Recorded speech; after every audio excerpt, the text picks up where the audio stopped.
আমার স্ত্রী একজন পর্দাশীল নারী, যে পর্দা করে, সে পর্দা করে কিন্তু তার ব্যবহার অনেক খারাপ। পর্দা করে ব্যবহার খারাপ। আমি লজ্জায় নাম প্রকাশ করতে পারতেছি না, লজ্জা আছে বলো। আমার স্ত্রী একজন পর্দাশীল নারী, যে পর্দা করে, সে পর্দা করে কিন্তু তার ব্যবহার অনেক খারাপ। পর্দা করে ব্যবহার খারাপ। আচ্ছা, সে আমার সাথে মনে হয় আজকে হাজবেন্ড ওয়াইফ দুজনেই মাহফিলে আছে।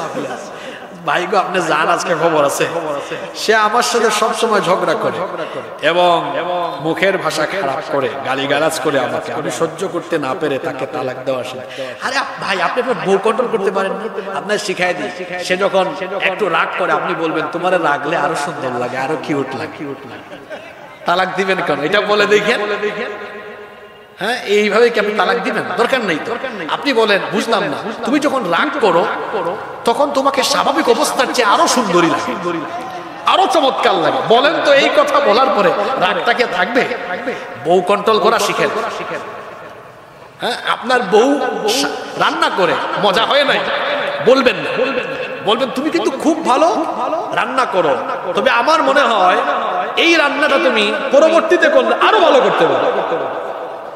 যারা বউয়ের সাথে খারাপ আচরণ করে দেয়, চেহারা খারাপ, বউ ঠিক মতো খাওয়ায় না। আর যারা, আজকে তো আমি আসলে রমজান নিয়ে ওয়াজ করেছি, এইটা নিয়ে ওয়াজ করলে, এগুলো নিয়ে আমার আলোচনা আজকে ইউটিউবে। তো যাই হোক, আমি আমার ভাইকে বলবো না, এটা দরকার নেই। আপনি আপনার স্ত্রীকে প্রথমে বুঝান, একটু ওয়াজ নসিহত করেন। কোরআনে তো আল্লাহ বলেছেন আগে কি করো, বুঝাও। বুঝার পর বুঝ মানে না, একটু অভিভাবক দেখে আন না, অভিভাবকের আগে একটু প্রয়োজনে বিছানা থেকে কি করেন, একটু আলাদা করেন, একটু আলাদা আলাদা কয়েকদিন থাকেন।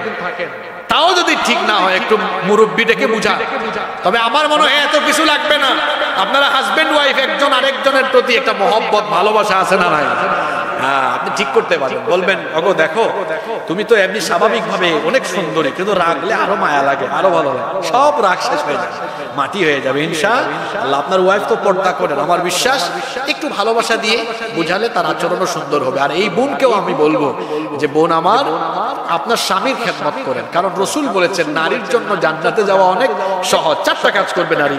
ইদা সাল্লাত আল মারআতু খামসাহা ওয়া সামাত শাহরাহা ওয়া হাফিজাত ফারজাহা ওয়া আতাআত যাওজাহা।